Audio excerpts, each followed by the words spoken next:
All right, hello everybody. Welcome back to the Glory Man United podcast. I'm your host as always, Gail Quinn, and joining me today is Nigel. How's it going, Nigel? Not too bad, Kyle. Nice to see you.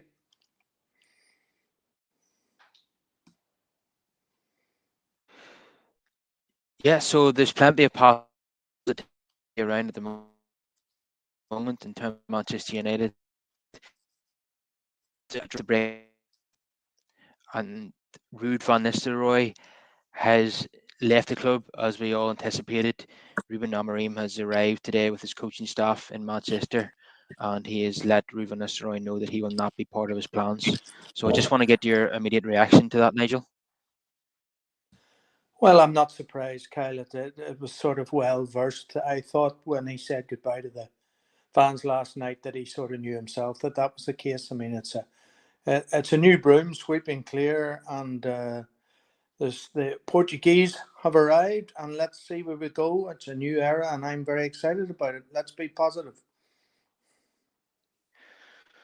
Yeah, absolutely. But before we get on to the new era, I just want to talk about yesterday's game. 3-0 win over Leicester. Probably our most convincing win of the whole season in the Premier League. Not that there's been many wins. But Ruud van Nistelrooy finishes with 3 wins in 4 games. And the one game he didn't win was against Chelsea, and that was a draw. So he got maximum. Well, he beat Leicester in the cup, and he got maximum points against PAOK in the Europa League and Leicester in the league, and then got the draw against Chelsea. So apparently, he has the highest win ratio of any Manchester United manager in history, Ruben Nistelrooy. So that's something to be proud of. I think us fans want him to stick around because we enjoy his passion for the club. His passion for the club, and he was already a real hero among the fan base, given his 5-year spell where he scored 150 goals in 219 games, and I believe that is the most impressive goals per game ratio out of any Manchester United player in history. So wish him all the best in his managerial career wherever he ends up, and hopefully he comes back to Old Trafford in some capacity in the future. I hope so, yeah. He left the club in 2006, so he came back and arrived in August, was assistant to Ten Hag, and then got his chance, and boy, did he do well. Even in those 4 games, you could know that he had the nous to uh, lead the team. Let's face it, they weren't great teams that we played in those 4 games, but he was dealt a certain hand left by that what Ten Hag left him behind, and he did really, really well with what he was dealt with. Yeah, it's been a short stint for him in terms of his coaching career at United. As you say, only arrived in August, and it's over already. But I think he's enhanced his reputation as a coach in these last 4 games, and certainly he's left United in a better state than what they were in following Ten Hag's sacking. So I think Amorim can certainly be happy about that. That there's more positivity about the place. United have scored a lot more goals uh, than what they were doing under Ten Hag. I think in those 4 games alone, United managed to get is it so 5 against Leicester in the cup game, 3 against Leicester in the league match, 1 against Chelsea, and 2 against PAOK. So that I think that's 11 goals in 4 games. We were not scoring at that rate under Ten Hag, were we, Nigel? No, no, that you could really write off the front three. It was just stale and going nowhere fast, and it had to be changed, and it will have to be changed. I reckon that he may give the existing people a certain amount of time, but I don't expect them to be here, for example, this time next year, because there's some of them are substandard, and you can't challenge for a league title if you don't have a goal scorer, and we certainly don't have one, Kyle. No, we certainly don't, which is why I've been banging the drum about signing Victor Gyökeres from Sporting Lisbon. He has an amazing goal scoring record out there, and he's 26, and that's the right age and the right profile of player to be bringing in United, because it's not for a team that has ambitions of winning the Premier League and at least being in the Champions League. we need to have a goal scorer up top. We can't be relying on developing strikers. And yeah, I think that's something that he will address in his first summer transfer window. Be it Gyökeres or some other goal scoring forward who's experienced, he will definitely look to bring someone in that position. That's I would be 100% convinced of that. Um, so back to yesterday's game, Alejandro Garnacho scored a spectacular goal, and another interesting aspect to that was he didn't celebrate. Um, and Bruno Fernandes in his interview put that down to criticism that he's been getting from certain sections of the fan base. Feels that some fans have lost faith in him, and we all seen the video of this YouTuber who calls himself Planet Vaz, who was telling had the cheek to say to Garnacho while he was signing autographs to improve his first touch, and you should pass more to teammates and all this sort of thing. This guy is obviously nothing more than an amateur footballer, so how he feels he's in a position to give direction to a top level footballer is beyond me. And Garnacho obviously responded to him by saying, um, "Who you playing for?" or something like that. Um, but I'm I'm disappointed that Garnacho has taken this to heart, because he shouldn't take comments like that seriously. He will have seen yesterday that the majority of the fan base are on his side and adore him. We also seen him giving a shirt to the young lad after the game, and he acknowledged the young lad as he was coming on as a substitute. Um, and the crowd serenaded him with the Ronaldo chant. They've now made that his, and he shouldn't pay attention to YouTubers that are just looking for likes and clicks, downloads and retweets, and are not really fans. I call them fake fans. They're not really interested in the team's success. They're interested in their own success online. And I suppose Garnacho is only 20. He has grown up in a YouTube era, and maybe he spends too much time on social media and reads a lot of these comments and takes them to heart. But Bruno Fernandes, who's much more life experience, was able to give him a pep talk and told him to ignore the minority and realize that the vast majority of United fans are on his side. So, what's your thoughts on all that, Nigel? Well, I mean, you've hit the nail on the head. The guy's 20 years old. Success has come early. I remember how excited I was when he starred in the Youth Cup final a few years back, and he's gone from strength to strength. You can't expect a guy as young as that to be brilliant every time he pulls on the shirt. Look at people that have been there 8 years who don't even try anymore. So let's put it in perspective. The guy is a superstar in my view. The new manager will probably have a quiet word and will tell him, you just go out there and express yourself. The crowd loves you, and ignore the sort of nonsense you've just articulated there for the last couple of minutes. Yeah, yeah. I think he responded to the guy saying, "Why are you not playing?" And he's absolutely right. It's absolutely ridiculous. It's like a Barcelona fan telling Messi how he should play. Uh, Yeah, it's laughable. It really is. Um, yeah, but the guy was filming it himself as he was talking, so he was just looking for a reaction out of Garnacho, and then that would be great content for his channel. Um, and he's got what he wanted, I suppose, because it's gained a lot of traction and a lot of attention. But that's a sad world we live in at the moment in 2024. But moving on to the positive side of things, Garnacho has 7 goals this season. He's your top scorer. How could anyone moan about that? He's the 20-year-old winger is our top scorer. I mean, how can anyone complain about how he's been performing this season? Everyone will have a bad game, let alone young players. So if he didn't play well in the previous game, I have absolutely no problem with that. These things will happen. But 7 goals is a pretty good return from a 20-year-old winger by early November, isn't it, Nigel? That's excellent. That's first class. And you compare that to Marcus Rashford's one in 8 games, and Garnacho has every right to feel annoyed, as does Ahmad. if Rashford is played, as Ten Hag preferred to play Rashford with one or the other. They should have been the established front two on the wide flanks, Kyle, without any doubt at all. And if Rashford ever has any ambitions of returning to the England squad, never mind being in the first 11 at Old Trafford, he needs to up his game. I'll be interested. Ruud has found him out the last couple of games. He's been withdrawn. So that's the way things were heading for Rashford. I hope he knuckles down and applies himself, because if he doesn't, I don't think he'll have a future under the new manager. Yes, I totally agree with that. Yeah, and I agree with your comment, Danny. Thanks for joining us.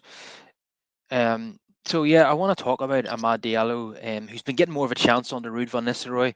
He scored two wonderful goals against Pauk, um, a curling header across the goal mouth and into the far corner. Don't often see a header like that. Perfectly directed, and then a solo goal where he takes the ball off the defender, shrugs him off, and then curls the ball into the corner. And then yesterday, he got an assist for Bruno Fernandes's opener with that back heel, and then he almost got another solo goal yesterday, but the shot was then well saved by the goalkeeper. But he's a man in form, and I'm hoping that Ruben Amorim is going to recognise that and start him against Ipswich, because yeah, he's had to wait a long time for his opportunities. Ten Hag didn't really fancy him. Even played Maserahi at number 10 instead of Amad Diallo. Had played Anthony ahead of him, had brought on Anthony ahead of him because apparently he was training superbly, and the unstoppable Anthony. And Diallo, you know, 97% of the fan base felt that Amad Diallo had to start yesterday. But if Ten Hag had still been there, I don't think that he would have. Just certain managers just don't take to certain players, and I just think that was really unfair. But Ruud van Nistelrooy articulated in an interview that Ahmad had been asking him for extra sessions on shooting, crossing, heading, and Ruud was more than happy to oblige. So uh, fantastic that the young man is going to be in the team, and that it looks like he's going to be signing a new contract by the end of January. So what's your thoughts on that, Nigel? Yeah, I'm delighted to hear that he's going to stay at the club. He's a superb footballer, great promise, very young. He's got his whole career ahead of him. Great balance, great feet, lovely left peg. I'd like to see him take the corners instead of Bruno from the left side of the pitch, bend it in with the left foot. There's too much sameness about Bruno when he takes corners from both sides. Doesn't seem to work. I think that the new coach may look at that area. But the headers for a small man, he's only 5'8", Kyle. The goal he scored in the Champions League against Milan was a lovely, quick thought header. And then that was a lovely goal, as you say, that he headed across the goal. So I have great hopes on both sides now. But if they're going to deliver, we need somebody in the middle who can keep up with the pace, see these crosses, be there if the ball comes off the keeper, comes off the post, and knock the simple ones in. We have nobody there doing that, and it's a major flaw in our current setup.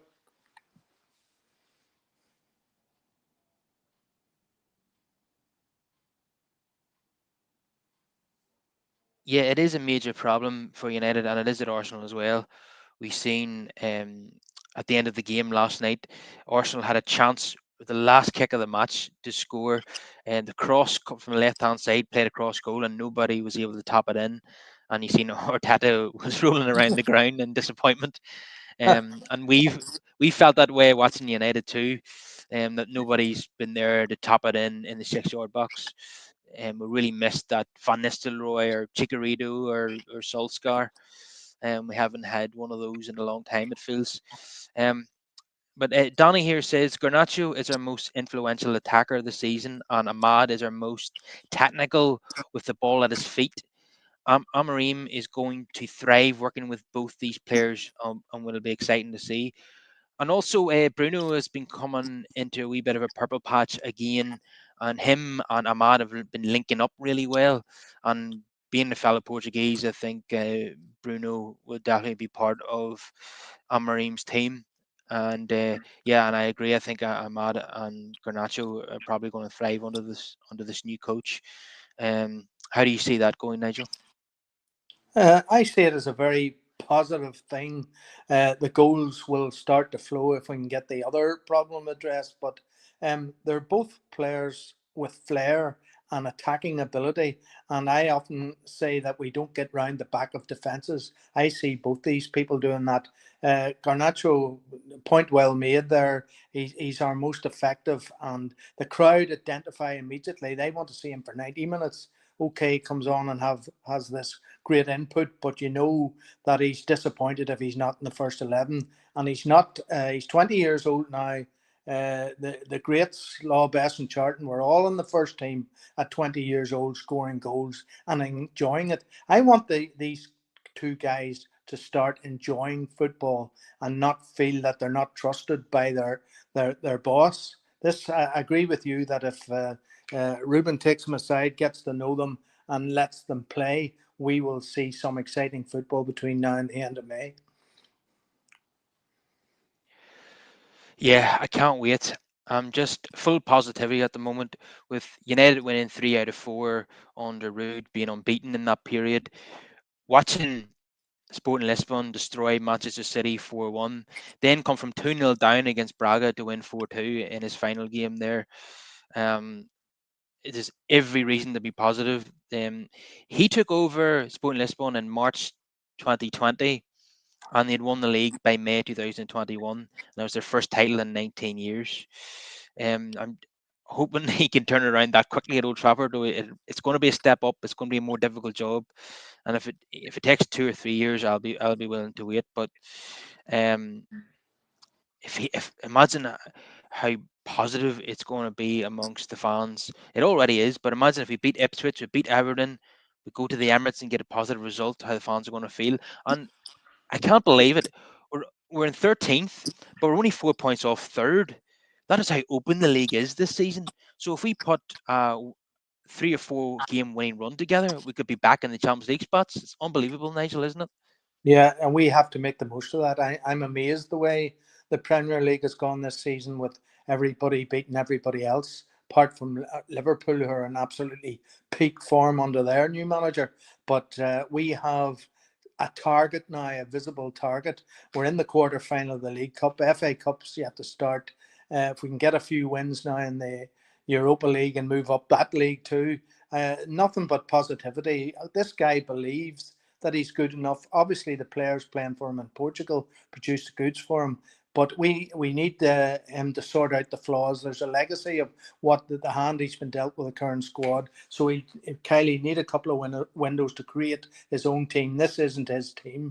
This is the hand he's been dealt in at the end of 2024. Let's see in 2025, and then you can make an assessment of where we're going with this man. But I have great belief he has the ability to, and the self belief to carry it through. Yeah, I think, of course, they will sign players in areas that we need to strengthen, like left back or left wing back, and up top, of course. And obviously, over the next couple of years, Casemiro and Ericsson will probably move on given their age, and we'll get younger replacements in there. Um, and then you will probably see more. It'll be more of his team. But I think the Ineos have also brought him in to improve certain players as well. There's players there with a lot of potential, players not playing to their potential. So the idea will be for him to improve some of the players that are already there, and I fully believe that he can do that. Ugarte will feel like he's won the lottery. He wasn't getting much of a chance under Ten Hag, and it's been well documented that he wasn't his signing. But he played under Ruben Amorim for 2 years in Sporting Lisbon, and they get on very well, I understand. So he will he would probably be part of the first 11 going forward. And yesterday, I thought that was probably his best United game to date. Now, away in Fenerbahce was a really good game by Ugarte, but yesterday was probably even better than that. He won 8 tackles and he made 3 interceptions, and I was really, really impressed. Were you, Nigel? I was very much so his best game. He's got the ability, all right. It's. I don't think he felt welcome when he arrived, as you say, the manager didn't actually sign him. It was the club that signed him. And you could see that in the body language from Ten Hag. So now, as you say, he's made now. The midfield will probably be built around him. And he's a young man. What age is he? 24. He's back with the manager who let him play and knows what he can do, and definitely can change things. And his passing's getting better. I noticed that. So he's getting match fit now. Obviously he was out of the game, and now he's playing every week. He can only get better. So I'm excited to see how he goes in the future. Yeah, the board overruled the previous manager in this signing, and this is why, because they probably knew that he wasn't going to be there long term, and they didn't want to.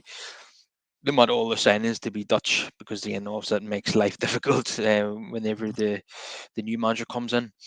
And you know, conspiracy theorists might say that they already knew in July that they were bringing in Ruben Amorim at some point by bringing in the likes of Ugarte, who'd already worked with them. But Yeah, that's probably anything's possible, Kyle.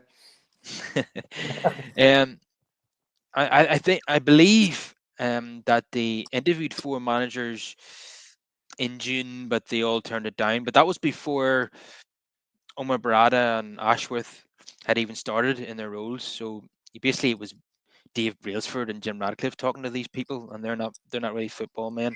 Yeah. But the football men, once they've come in, they haven't taken very long to do a review and then make a decision on a new manager. Like they sacked the manager on the Monday, and they had a new manager announced on the Friday. That was very very swiftly done, and which is very impressive. Yeah. They didn't drag it out. Or they didn't appoint an interim, which is not proved to be successful for United in the past.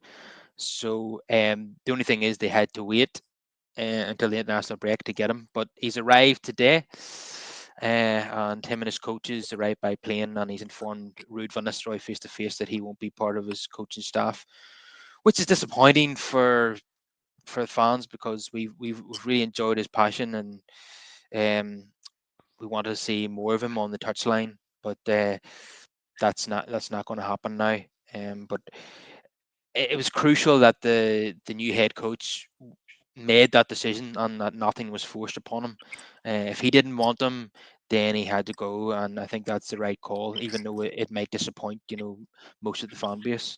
Um, so the new manager arrived in Carrington, meeting Jason Wilcox, Uma Barada, and Dan Ashworth, and meeting the canteen staff and the reception staff and all the rest. So he's just getting his feet underneath the table and waiting on his visa to arrive before he can start taking sessions on the grass. The only people he'd probably be coaching will be those who are not playing for their countries in the next couple of weeks, and then obviously he'll start coaching the full squad again by next Wednesday. And so we'll have about 4 sessions before the Ipswich game, and the anticipation is massive for this game now. You just imagine the excitement of watching him walk out to the dugout at Portman Road, and he'll be surrounded by photographers as he's sitting on the bench, and it's live on Sky Sports, and you just cannot wait for this game, Nigel. No, absolutely not. But in the interim, with players away on international duty, uh, I'm sure someone within the club will point out to the dynamic start to the season of the under 18s and even the under 21s.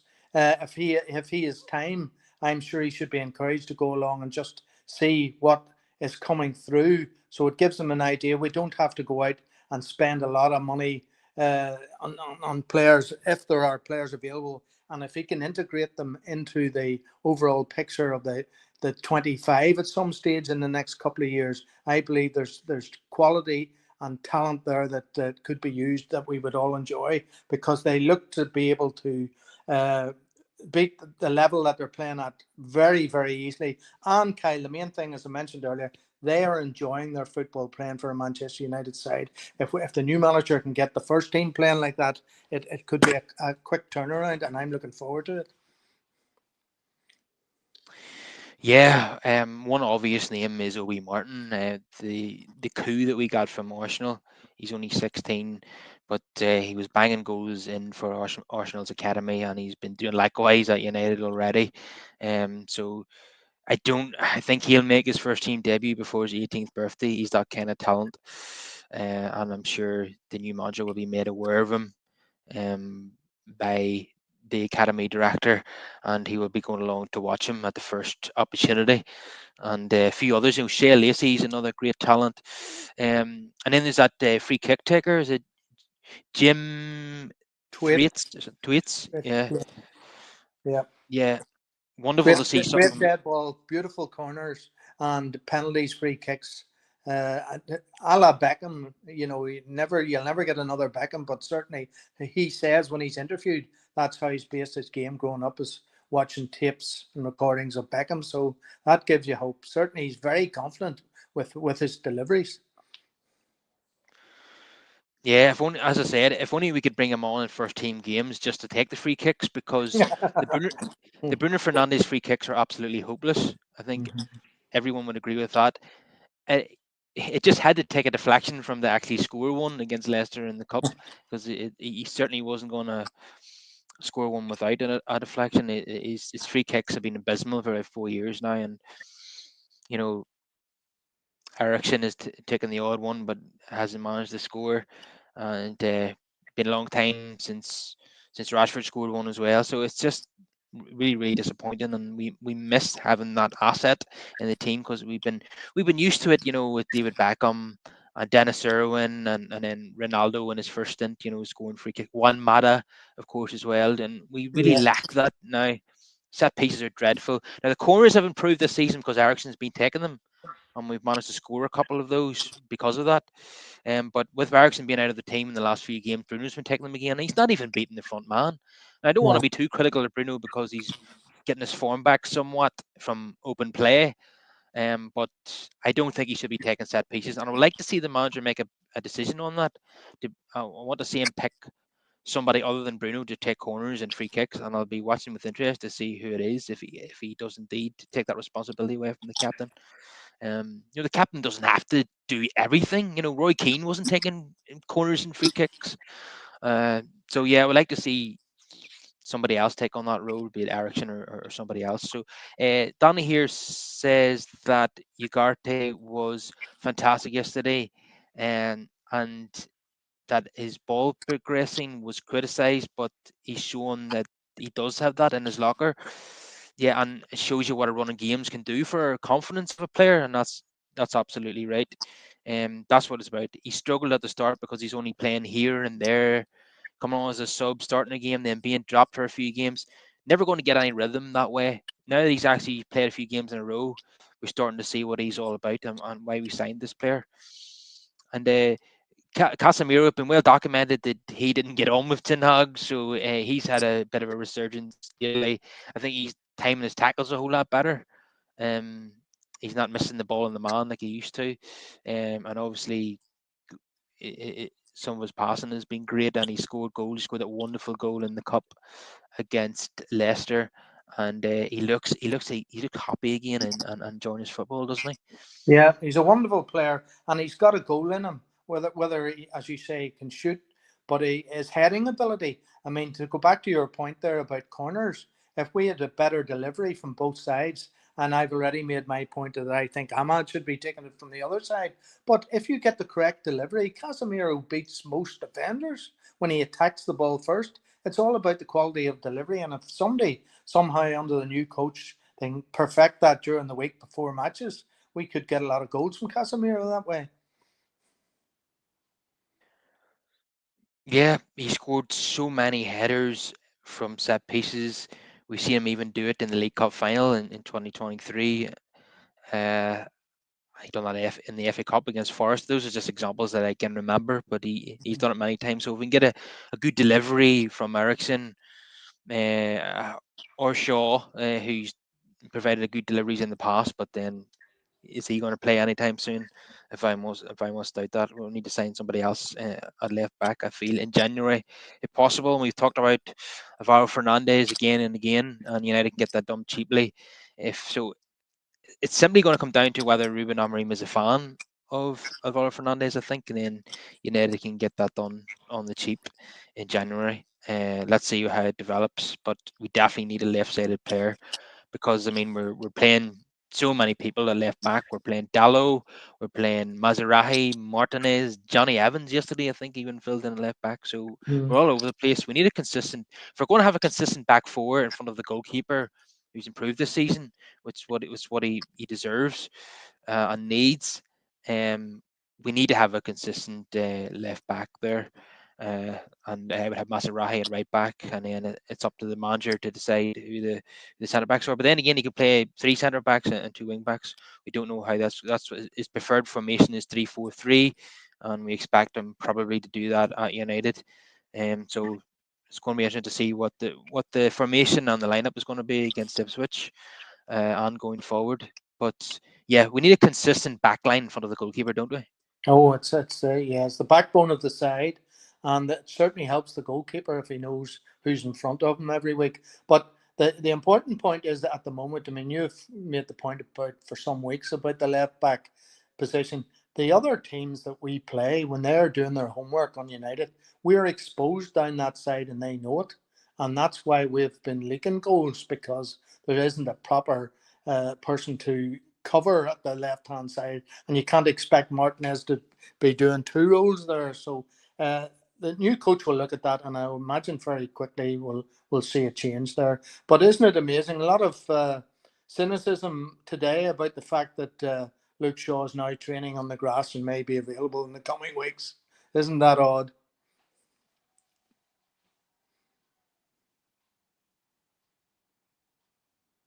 In training a few weeks ago, and then he had a setback again.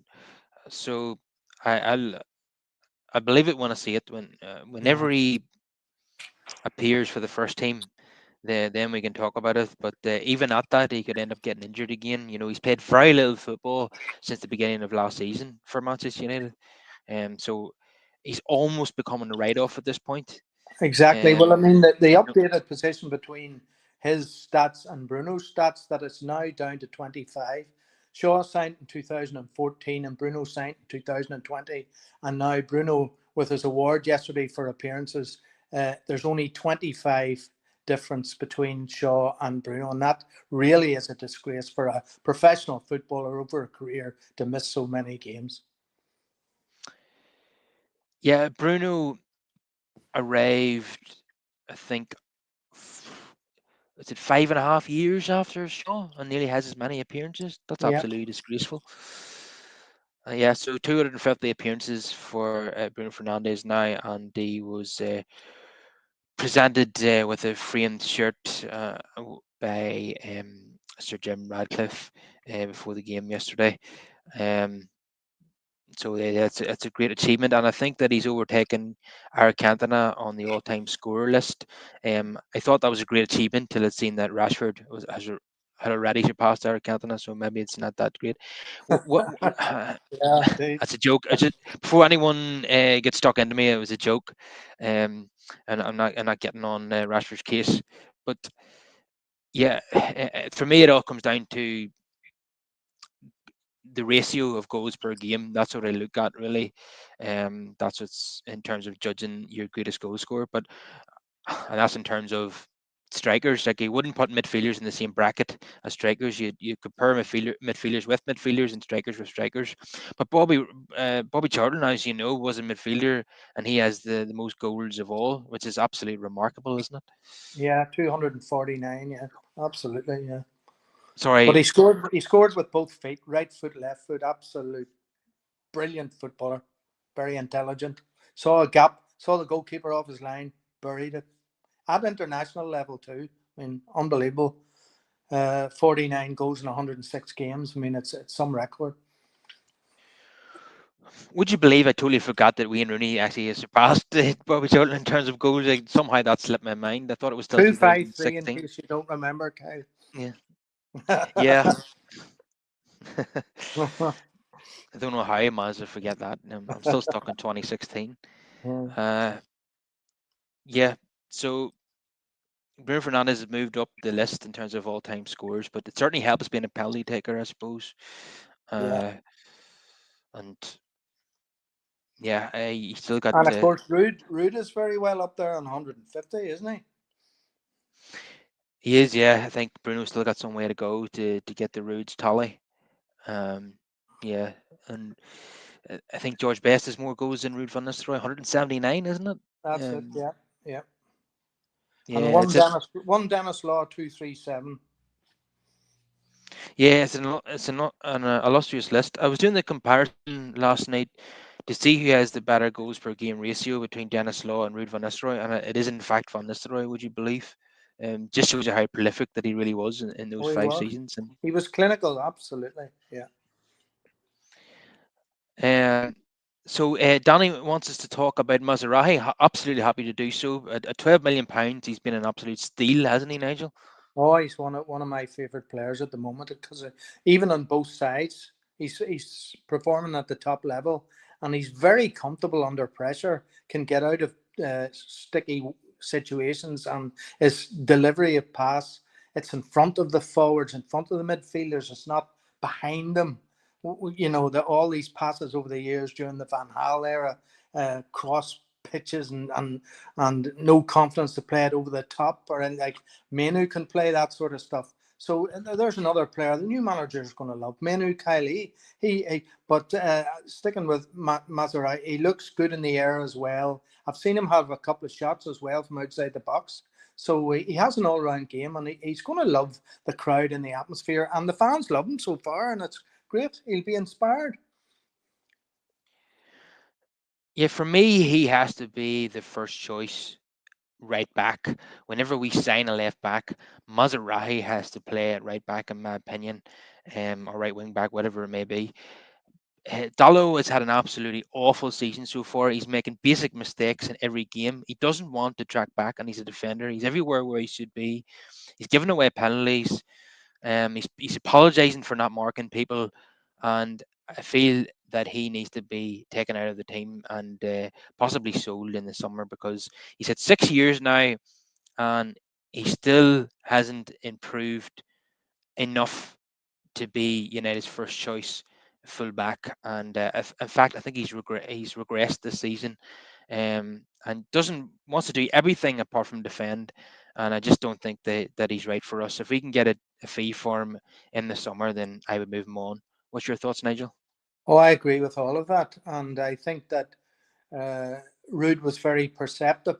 In only 4 games in charge, the last 2 games, he withdrew Dallo, who was totally ineffectual. As you say, drifting in field and out to the wings, taking no responsibility for the man he's allocated.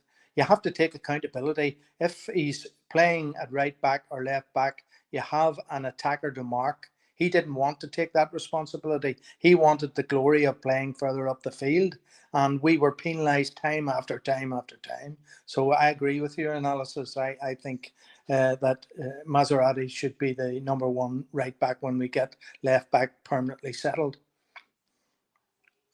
Um, we seen yesterday why he doesn't get close to people because when he does, he just gives free kicks away. This is why he keeps his distance between himself and the winger, because when he gets close, he just fouls him. So yeah, he's just not nowhere near the level required for us. I mean, Brush has said that he's a rotational option at best. I'm not even sure I would have him as a rotational option on current form. And I would definitely move him on and look to bring somebody else in those positions. He's not doing like I wasn't impressed with him last season when people were singing his praises. This season, I think everybody agrees that he's been terrible, and it's not good that he can never seem to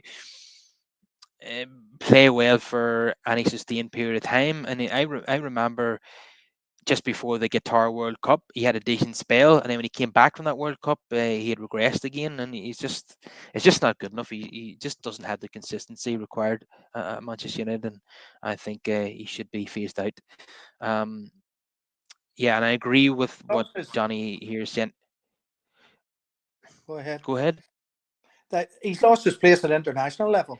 So Uh, they obviously, yeah. So he's not. He's in no form at United. So he's no way of getting restoration at right back for his country either. He's not playing well enough. yeah, the international manager has recognised his poor form and is playing, the likes of João Cancelo or Nelson Semedo ahead of him. And he's played poorly in games, even tournament games for Portugal, and been dropped as a result. So Roberto Martinez is seeing what we're seeing, and so is Van Nistelrooy. I wanted to make that point actually, that I was so happy and delighted yesterday to see a manager substitute the three worst performing players first. For so long, we've been frustrated with Ten Hag not taking off the players who perform poorly. He takes off players who are not his favourites and leaves on his favourites. Ten Hag. Yesterday, Dallo, Hoyland, and Rashford were poorest players for United, and they were the first players to be substituted. I was so happy to see that. I'm sure you agree, Nigel. Oh, I do, absolutely. It's been going on for too long. Ten Hag had his favourites. I mean, he gave Dallo a 5-year contract, so he just a total belief. Never seemed to see him play badly, while the fan base could see that he was playing badly. And when Rashford has those games when he's not at the races, his mind isn't right. Whether there's problems off the pitch, who knows? But he doesn't put himself about. He doesn't compete. And Ruud was perceptive, as you say, and withdrew him on the last two occasions. And it was the right thing to do for the sake of the team.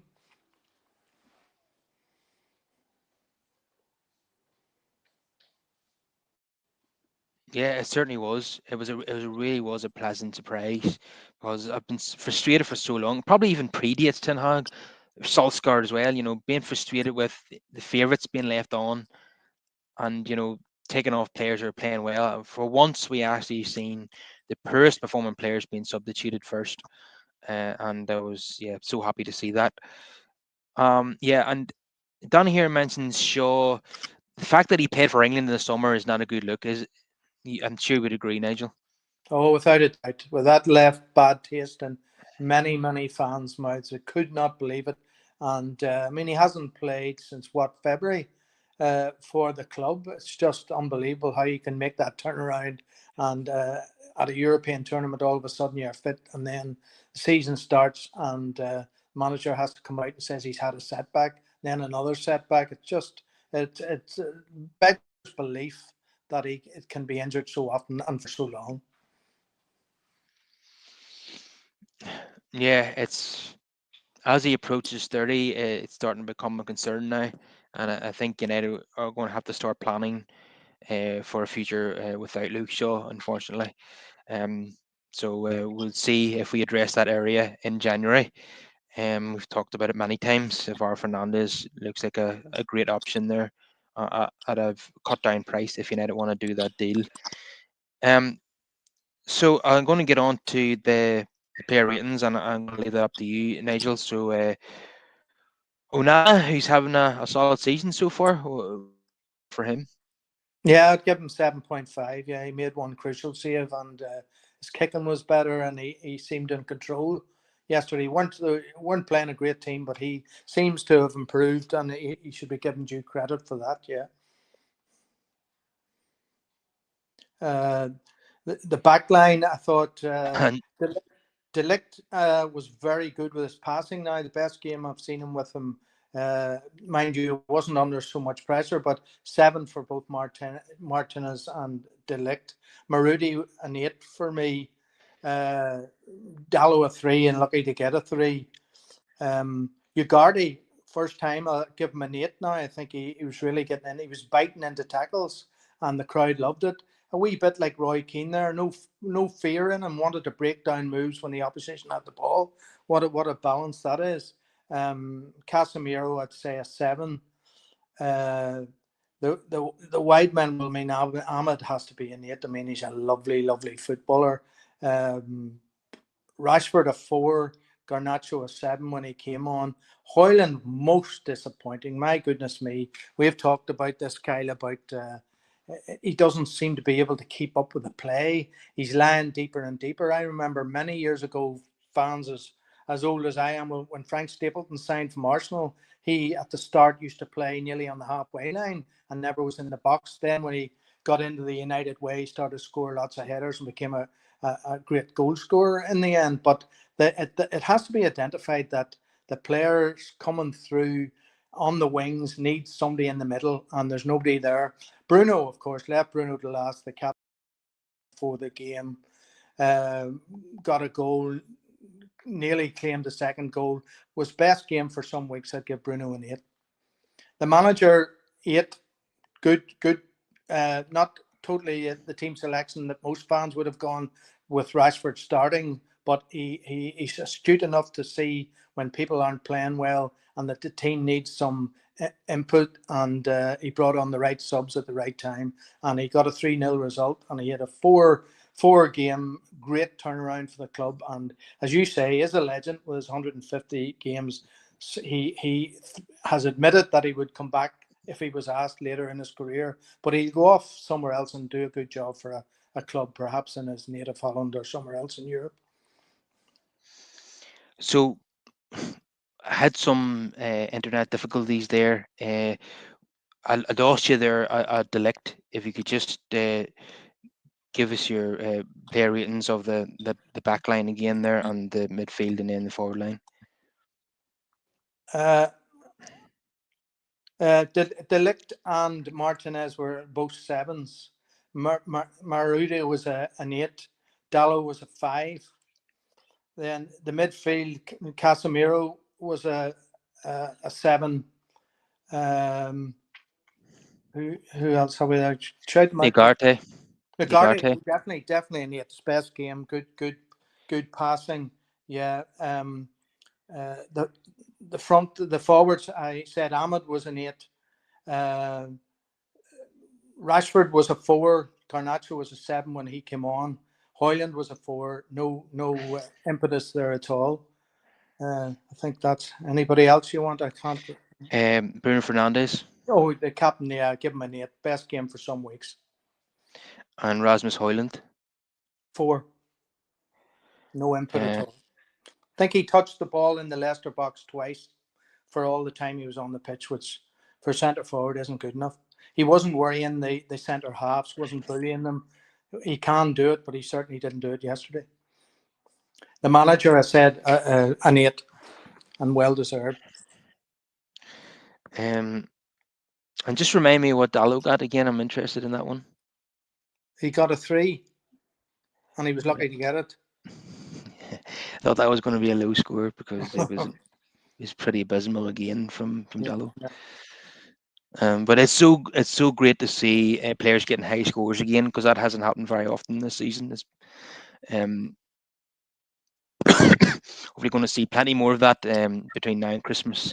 Players getting 7s, 8s, and 9s. So international break now. It's going to have to be patient on waiting on the next fixture, but the anticipation is massive, with the new manager coming in, and the anticipation even just for his first press conference as well. Definitely going to have to do a podcast on that, and whenever he does the opening press conference, to introduce himself to the media and the fans. It's always an exciting part of a new manager arriving, and can't wait for that. Absolutely. MUTV are going to do one this Yeah. No. today, I think.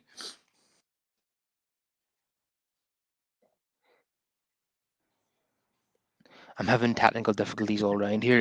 Could you just repeat that about MUTV?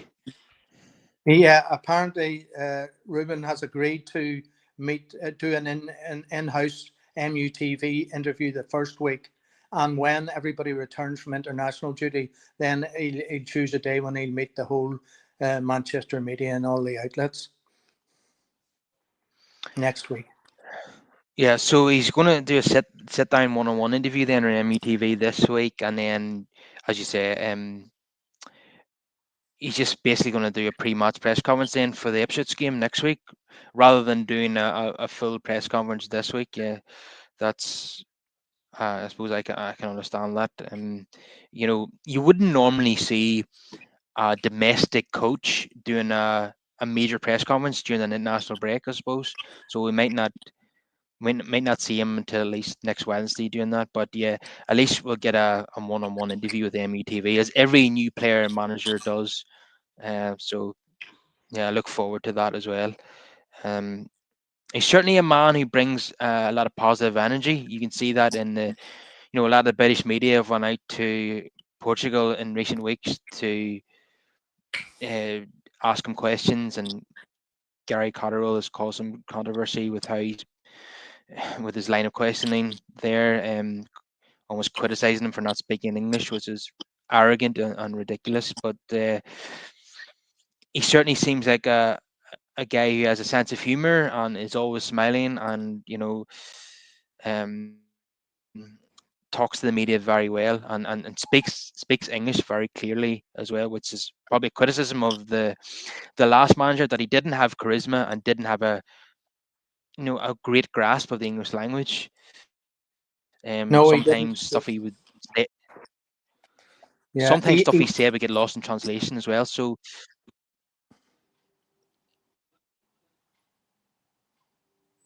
yeah, that's right. I mean, his press conferences were yeah, go they ahead. became the press conferences under the previous manager became vaguer and vaguer, and we have discussed it before, Kyle, where there wasn't an honesty there about the availability of players and how badly they were injured, and journalists are quite entitled to ask, well, how serious is the injury? When do you expect the player to be back? How do you think you'll handle that player being absent? He just ignored those sorts of questions. And in a club as big as United, with the whole world media watching it as it does, you have to be open and transparent and fair. This guy's 39 years old, very young coach, has started his managerial career superbly well, says he's now ready for the challenge. Moving, accepts the Premier League as a step up, a bigger league with all the media coverage, etc., etc. But he answers the question directly, from what I've heard, uh, post the sporting fixtures. And I look forward to the in-house interview. And he may tell us something about the coaching staff that he's brought with him, things that we all like to know about, and whether there were players previously under, and that sort of stuff. So yeah, I'm excited. Can't wait to see him in the press conference. Yeah, I can't wait to see him speak, and especially can't wait for the Ipswich game, which is now 13 days away, and it's going to be a 4:30 kickoff on the Super Sunday, and as fate would have it, his first game is going to be against Kieran McKenna, who of course was the United coach and has been linked with the managerial job at Old Trafford himself. So he'll be pitting his wits against one of the most up and coming coaches in English football as well. And Ipswich just got their first win at Tottenham Hotspur yesterday, and it's been a long time coming. They've quite a few draws, they've lost two goal leads, and so they've got an unexpected win at Tottenham, and they'll be going into the United game with confidence. So it's going to be a very intriguing game, isn't it, Nigel? Yes, yeah, I'm glad for McKenna that he got that win. I mean, he's 5 draws. That's all he had to that point, but he didn't panic, Kyle. He still uh, kept playing football, encouraged his players to go away, just didn't defend. So he has that in him, and he obviously was well respected at Old Trafford, and that's why he's got his opportunity at Ipswich. And with a double promotion with one team's extremely rare, so the potential's there. So I reckon that it'll be a fairly good open match, and let's hope for a few goals and none of these nil-nil draws that sometimes happens on these occasions. But if he starts with Ahmad on the right and Garnacho on the left, that's that we haven't seen that selection many times under the previous manager. So I'm excited to see the potential that comes through, and maybe both will score in the game. And boy, wouldn't that be a fill up for the rest of us?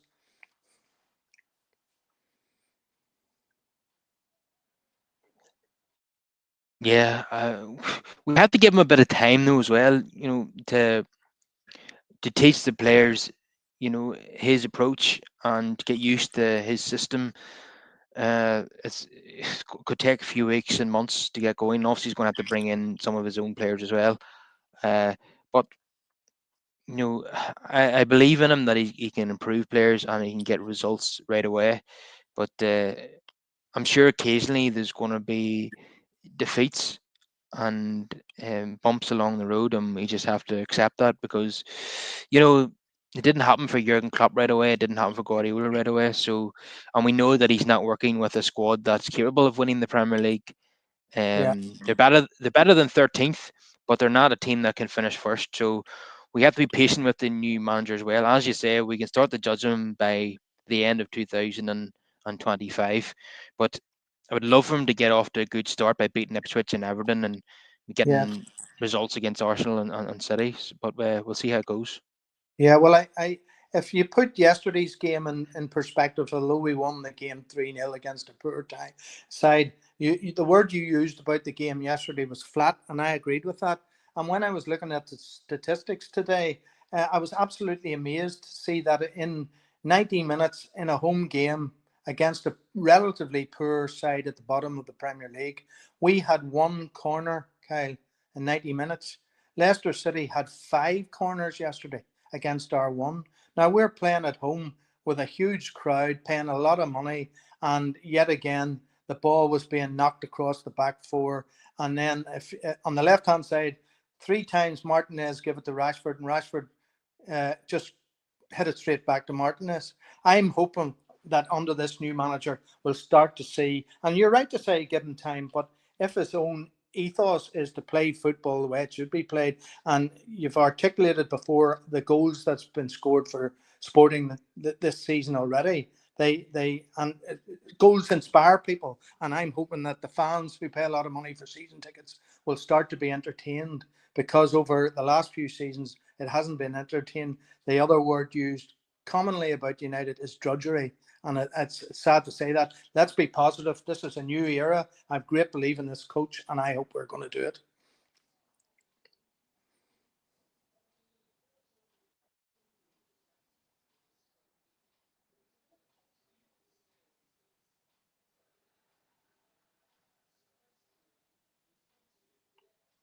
Did you hear me there? So I lost you there briefly. You were just saying about the season ticket holders. Yeah, that they pay a lot of money and they expect to be entertained, and that the drudgery that we've seen with the return to the passing across the back four. I mean, if we can only initiate one corner in 90 minutes for a home team playing a team in the bottom three, that wouldn't encourage you. I have a great belief that the new manager will play further up the pitch. There'll be more scoring chances, and that the crowd will be entertained, Kyle. That's my hope and belief. Yeah, we need to be creating more chances and converting more chances and playing on the front foot. And that's what I'm looking forward to. Um, he let, from what I've seen, Ruben Amorim likes to teach his teams to dominate games whenever they're playing inferior opposition.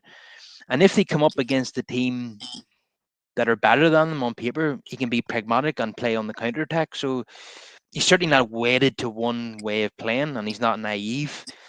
So I expect if United are playing Everton at home, he'll want United to dominate the possession, dominate the midfield, and create lots of chances.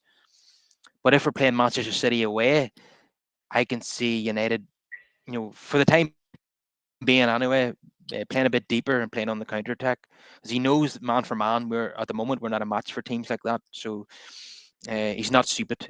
He's got multiple ways of setting up his team, and I think that certainly gives me confidence as well. Um, Another very strange thing about yesterday was that Leicester fans were booing the arrival of Johnny Evans onto the pitch. I just couldn't believe that. You know, after the service that he had given them, they'd won the FA Cup at Leicester and had been there about 5 years and partnered Harry Maguire there initially. I just don't, and they were the ones that decided to let him go at 35, and United picked him up on a free. I just don't understand why they would dislike him. Very very bizarre, but there you are. Um, it feels a bit like Newcastle fans, booing Alan Shearer. I just don't I just don't get Yeah, that. no, inexplicable. Uh, yeah, but there you are. So as I say, Garnacho with 7 goals so far. I'm gonna make a wild prediction, and under this new coach, Garnacho is going to finish the season on 20 goals. What do you say, Nigel? I'd say 15, but I hope you win the bet of 10 p.m. a profit here. you've been very you've been very cautious there with that prediction. No, because Ahmad's Um, getting 15 in the other wing, you see. yeah, I would love to see that as well. He's on 3 at the moment. Hopefully, he can get the 15. Uh, Another thing I wanted to mention was that not only did Port Lisbon come from 4-2 or 2-0 down to beat Braga last night 4-2. Some of the goals were absolutely magnificent as well from Sporting Lisbon, and a real variety, long range strikes, goals from corners, which is great to see.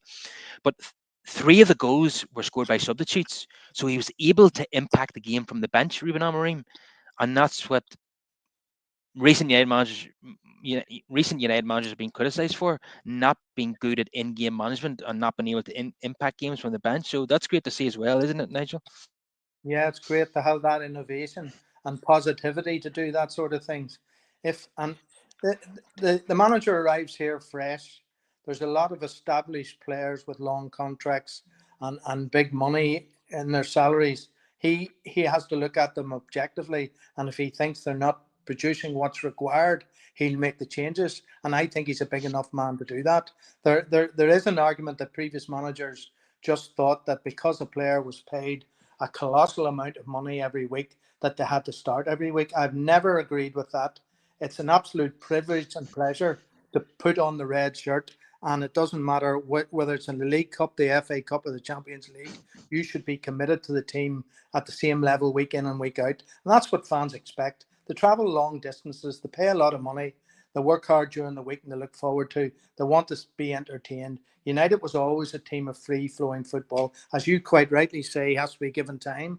It's not his team. He's going to make it his team. And I believe that the team will score goals and will be entertaining, especially as you've referred to corners there. I mean, you and I have talked about for 5 years we could hardly get anybody scoring from a corner because the corners never beat the front man. And it was just a joke. And when you've correctly pointed out free kicks, we always hit the wall or put it into Rowe's head. Surely we'll get somebody now with a bit of class if he's trained properly to start making some impact from free kicks. So there's a lot of positivity going ahead, and I'm looking forward to it, Kyle. Yeah, I haven't felt this kind of positivity from the fan base for a very, very long time. Uh, how far would you have to go back? I don't know. Was it when Solskjaer won in Paris? I know we're buzzing off that, but it was. But in terms of a new manager, I don't think that any of them were greeted with this kind of positivity. Not even Mourinho. We knew that Mourinho was going to play a real boring style of football, but expected them to get results.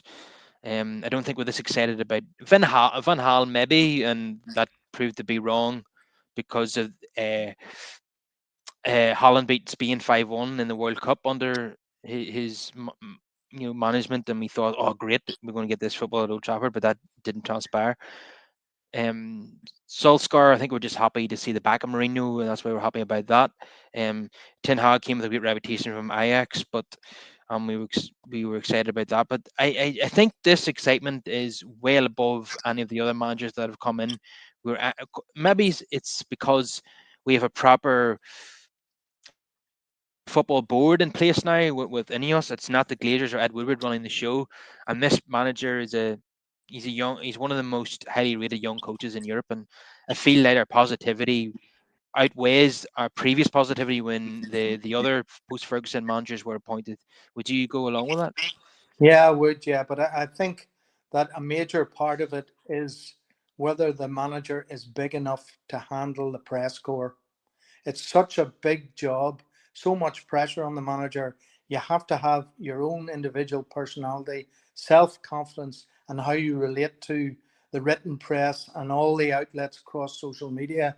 He has to be strong enough to do that and yet express himself in a way that conveys his enjoyment and how he's getting the players to enjoy the game. I don't feel the players have enjoyed the game in latter years, and it's obvious. You know the way many of the fan base would say he's lost the dressing room. I believe this guy could be bigger than this. But that's why I'm looking forward particularly to see his first interview with MUTV, because Ten Hag struggled very badly. And as the one season went into the next season, do you remember the first season where he was very critical of the performance and said, we'll have to do much better than that. I'll have to get the players doing this, this, and this. Then it went to the second season, Kyle, and he didn't say that anymore. He started making excuses. The injury was one. Nobody else got injured, players except his team. So let's wipe the slate clean, get the guy dealing openly and transparently and honestly and building his own team with flair and putting teams out to excite the crowd. That huge crowd every home game uh, should expect to see some excitement and forward thinking, attacking football with flair. And that's what we all want. And I believe this guy has the potential to do it. We'll reserve judgment. You have to. We don't have a crystal ball. We don't know how his teams will get on in the Premier League. It's a step up from the Portuguese league, but he certainly has set the foundation in his management style. Even the interviews I've seen with him after the sporting games, there's something honest about the guy. He's admitted it's a huge, huge job. He believes it's the right time in his working life to go to Old Trafford, and I hope it works out for him. Yeah, I hope so. I hope it works out for him, and the signs really are good at the moment. Um, he, he does have that kind of positive energy about him as well. I believe the players are looking forward to working with him, watching him from afar, and yeah, he seems to deal with the press very well. He doesn't get angry very easily. He just laughs off um, the questions if the journalists are being cheeky.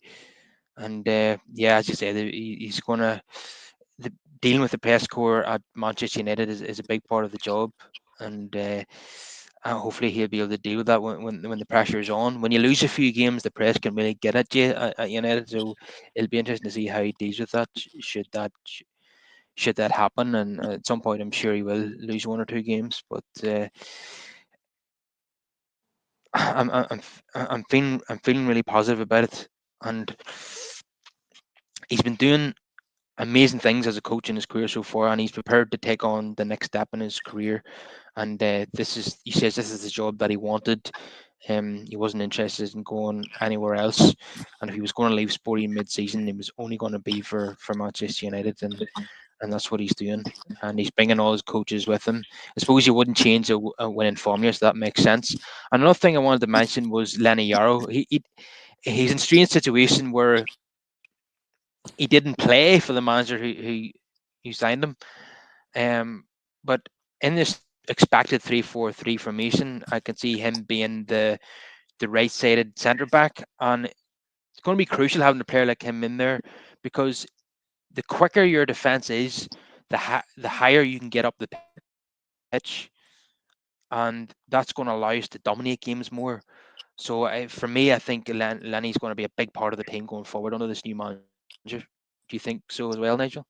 Oh, I do. Yeah, yeah. He only played a few minutes in the preseason, but from what I saw, of that in his delivery to both wings from the back was very, very good. He's a young player, and when he's fully fit, I believe he'll be able, as you say, to drive the team forward.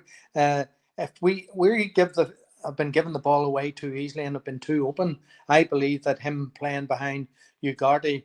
Ugarte will protect the back four, and if you have footballers in the back four that can come forward and deliver good passes out to the wings. It's a very exciting prospect. I look forward to seeing that French guy. He looks a very talented individual. So I was listening to some feedback from Portuguese journalists, and they were struggling to find fault with Ruben Amorim. They were asked by their English counterparts, you know, is there anything? Is he lacking anything? Is there anything? Does he have any weaknesses at all? And the only thing they come up with is that he's just too honest with the press.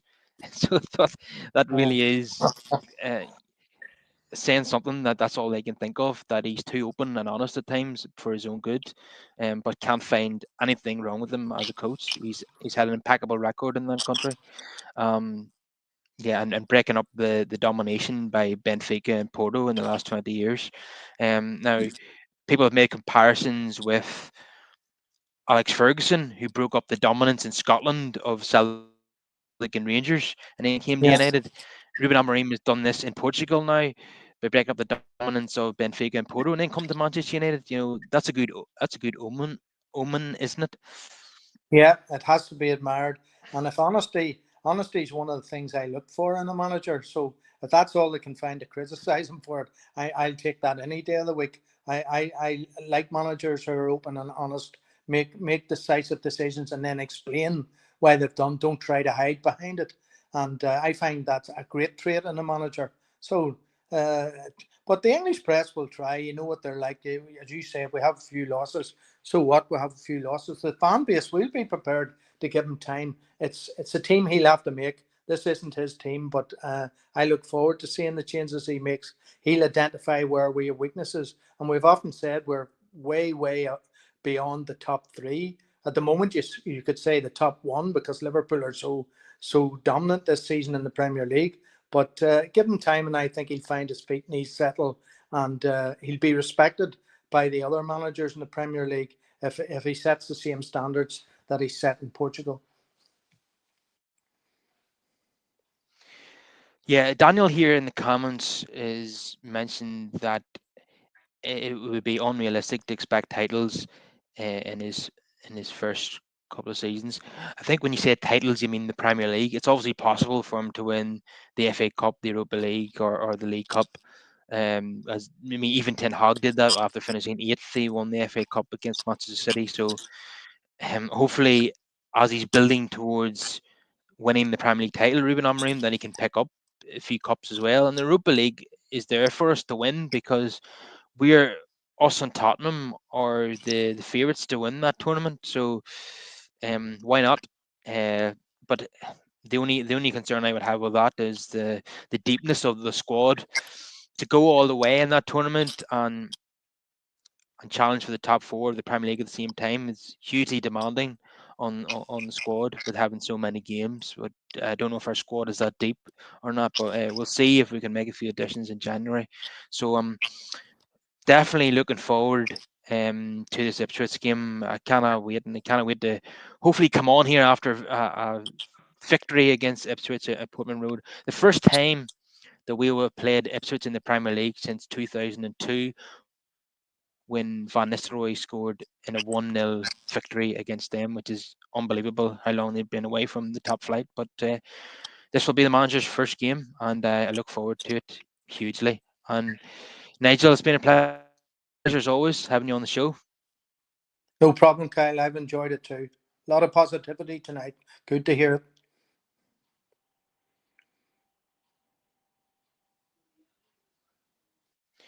Everybody like the video, subscribe to the channel, get more of your comments in, and I will reply to as many of those as possible.